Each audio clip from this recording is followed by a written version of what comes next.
I'm on my way to upstate New York to visit with Barbie the Welder. Barbie's been an amazing spokesman for the trades, but she's really known for her metal sculptures. Now, I've spent a lot of time working with metal and welding, but I know I'm going to learn a ton from Barbie.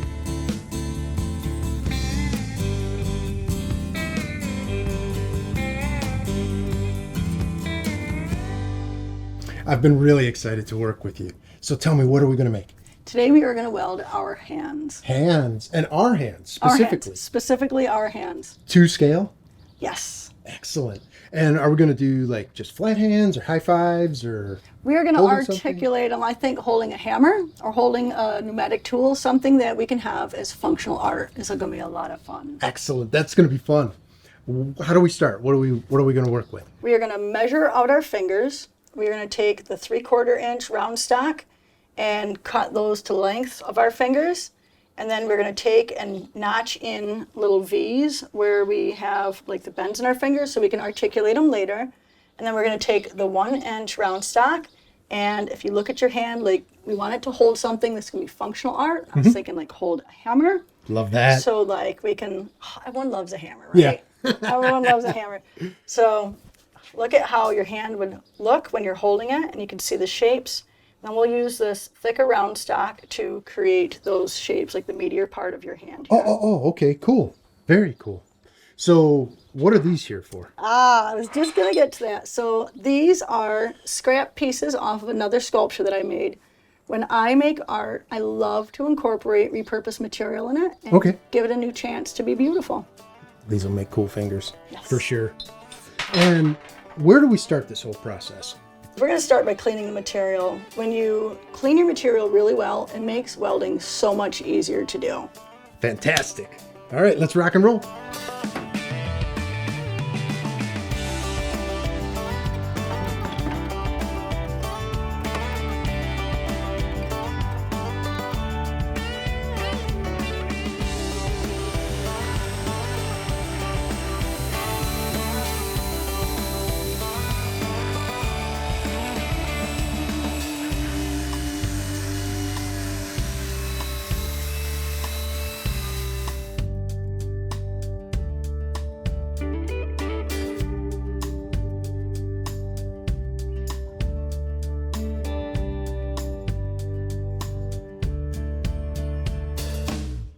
When you have the round bar, you're gonna have little dips, so the round bar is literally gonna go where your bones in your hand are.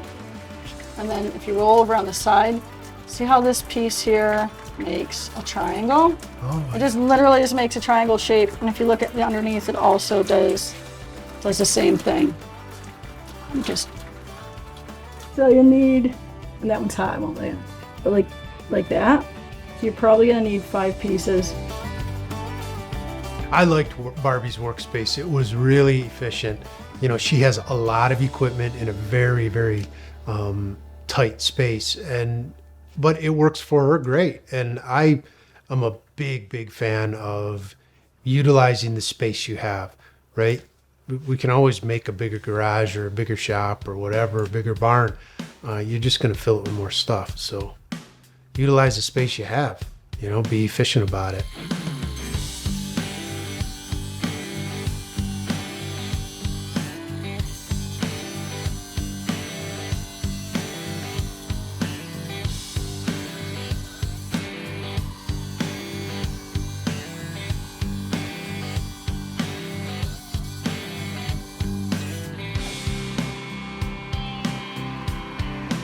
If you hold your hand like you're holding something, this is like a little bit bumped, but if you hold the hammer, so it's just by looking at the shapes of your hand and then putting the metal together, like into those shapes.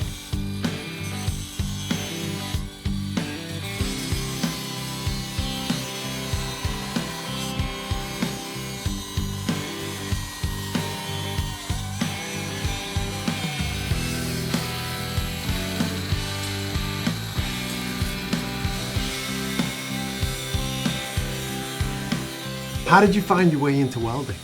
Oh my gosh, so it was a happy accident. Sitting down with my neighbor watching the movie Castaway starring Tom Hanks. Yeah. And in it, there's like this 15-second clip of this woman that is welding these giant angel wings, and she's like in this shop and it's dark, and she flips up her hood and it's a woman, and it's just like there's arcs and sparks everywhere. There's these angel wings, and I can't explain it, but it spoke to my soul, and I knew that second, like I needed to be a sculptor. And I, zero artistic talent, like never welded before, but just knew that that's where I needed to be. You said no artistic talent. Now, I'm a believer that everybody has artistic talent. They just haven't found the key for it, maybe. You know? What do you think about that? Absolutely agree. So at that time, I felt like I didn't have a creative bone in my body. Sitting here today, like I know that everyone is an artist. It did take me 3 years, even after being a full-time artist, to even call myself an artist. I felt like a fraud because I'm a welder. It's what I do. But today, sitting here, I understand like everyone is an artist, whether it's your handwriting that's beautiful or that you're really eloquent with speech. There's art in everything. There truly is. So next we're going to take and we are going to bend the fingers at the joints. We're going to get that general shape of where we want them. We're going to then take the pieces and build up the hand to the size that we want, the shape that we want. We're going to get the hand all tacked together, and then we're going to start tacking up the fingers very lightly to the hand, get them where we want them. And then once we do that, we're actually going to pull the fingers back off the hand and then weld them, and then we'll get them sculpted up. Oh, okay. Then they go back onto the hand, and then the whole hand will get sculpted together. Okay, cool. So first thing is for us to start bending these and then build up this palm area. Correct. All right, let's do that. All right. Show me how it's done.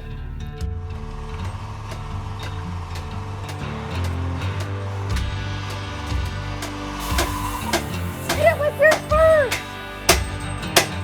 Yeah.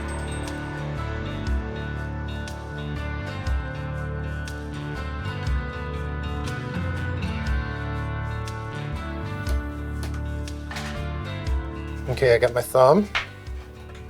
Beautiful. And then my index finger, my pointer finger. This is my other pointer finger when I don't like you. This is not my pinky or my unliked pointer finger. And then this is my pinky. What do you think? Excellent. Right? Perfect. Spot on. Next, we're going to shape the hand. We're going to get it general shape. We're going to tack it off. So let's step back after looking at that movie and watching it and having that realization, that aha moment. What did you do then? I was actually on government subsidized housing. Okay. I was hauling scrap metal and selling stuff on eBay for a living. Like that was my 7-day-a-week That was your gig. Yeah. That was my gig.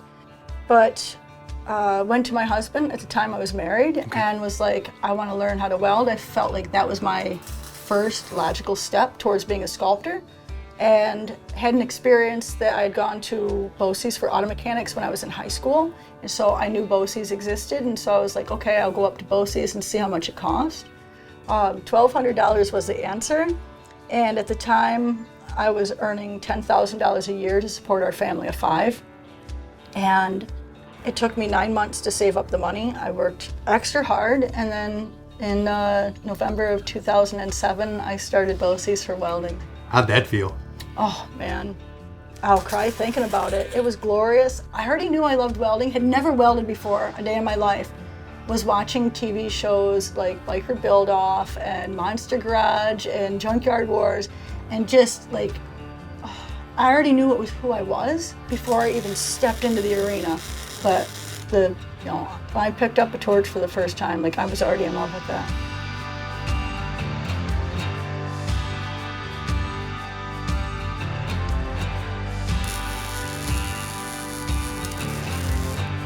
So instead of having it flat like this, Roll tilt it up, like this. use that as a piece of filler.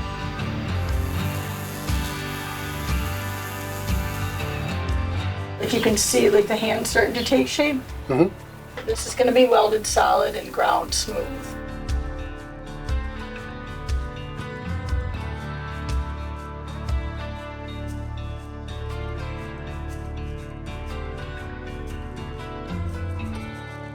This is the great thing about working with your hands and making items for a living. So if somebody was to call me up before I had worked with Barbie and said, Eric, I need you to make a sculpture of a hand, I promise you I would have made it out of sheet metal, because that's what I am. I'm a metal shaper. That's what I do. I work with sheet metal and make compound curves. So I would have made a hand and it would have been hollow, and that's just how I work.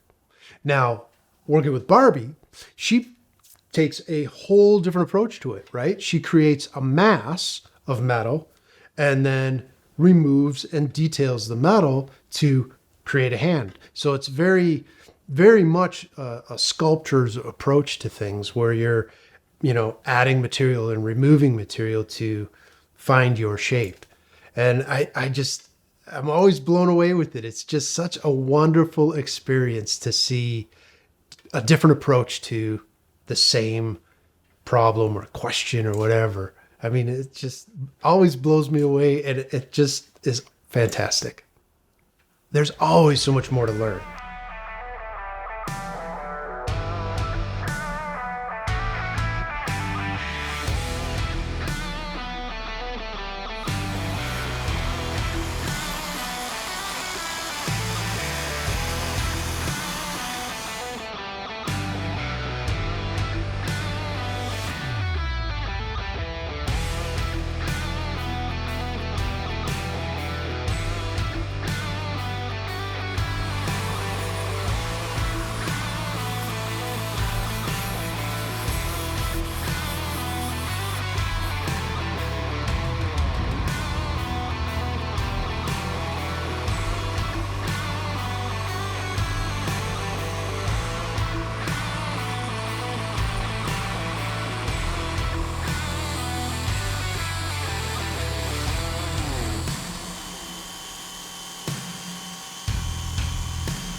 All right, I feel like I'm making good progress here. I mean, it's looking like a hand. It really is. The grinding on the inside of the palm is just incredible. Oh, thank you. I want to put my fingers on it because I feel like that's where I need to go next. All right. Can I? You can. I've got plenty more work I want to do on this one. Okay. But let me tell you what your next step is going to be so you can move forward. So you're going to take your fingers and you want to start by setting it up with the palm and just kind of test fitting them on there to make sure that they are bent in the correct angles that you want and that they will hold the hammer. Okay. Once you get that set, you're going to take and you're going to weld these seams here. You're going to grind in the fingertips, and then you're going to grind in the shapes of the fingers using either a burr bit or a flap disc, whatever you're more comfortable working with. Okay, sweet. I'm going to get to work on my fingers. Awesome. A little finger time. I am going to get back to work on my palm. You're going to do more work? That's looking badass. I've got a lot more work to go before it's where I'm happy with it. All right, cool.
All right, Barbie, what do you think?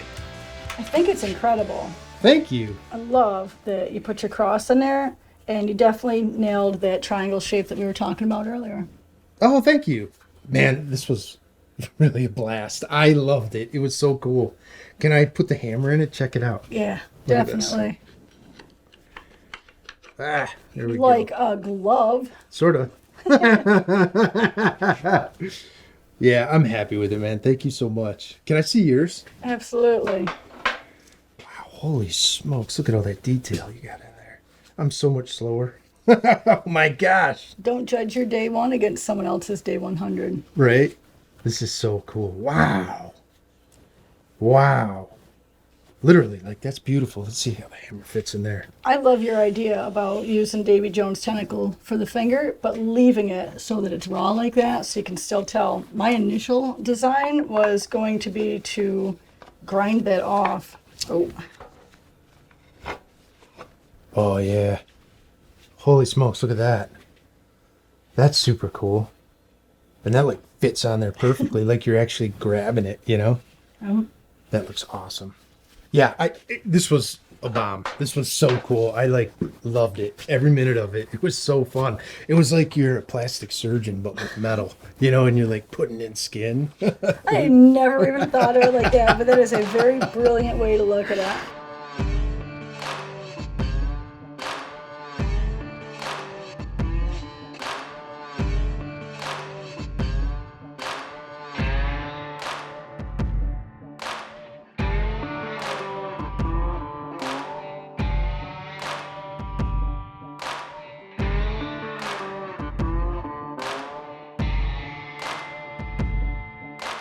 I always think like a true craftsman uses all the tools available to him, you know?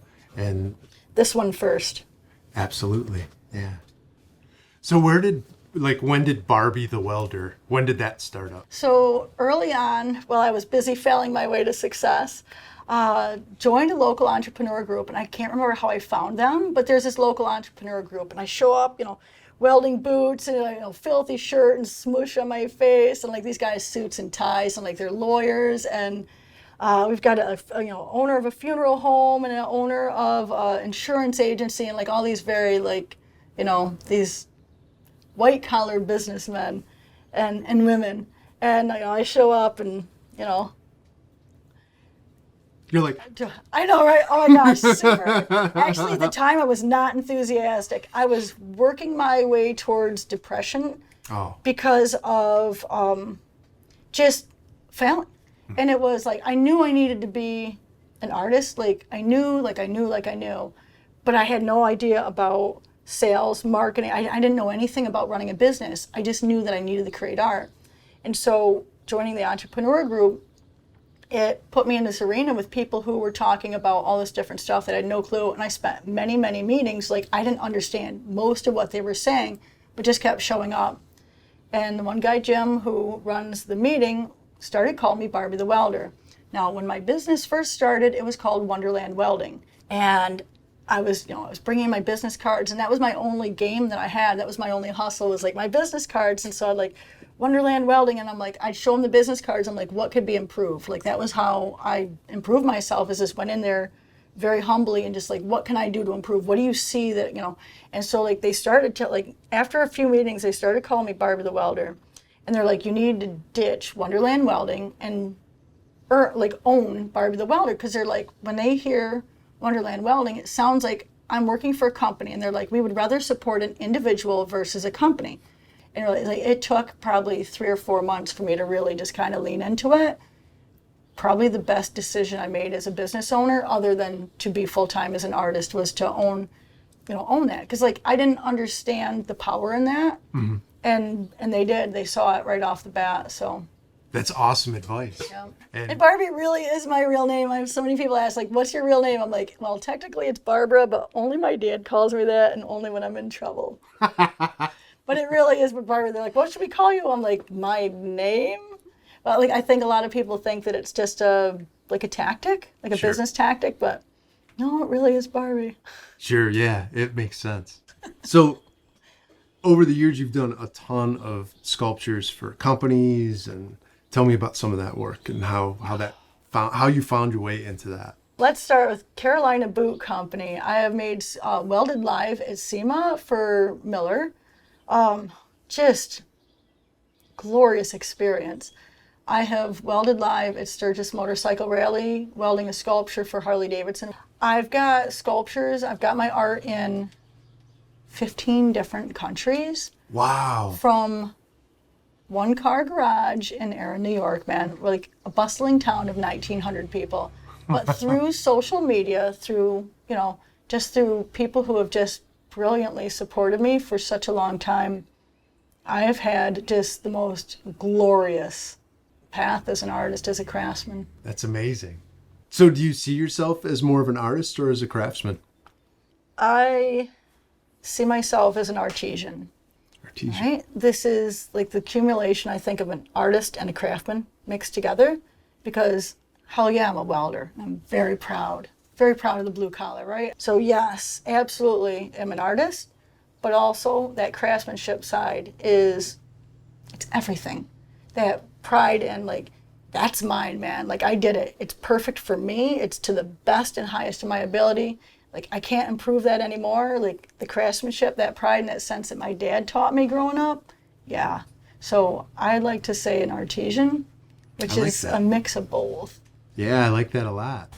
Do you think about your legacy? Because you've created so many sculptures, you have so many people viewing them, and you're out there on social media presenting yourself, and so many people look up to you, right?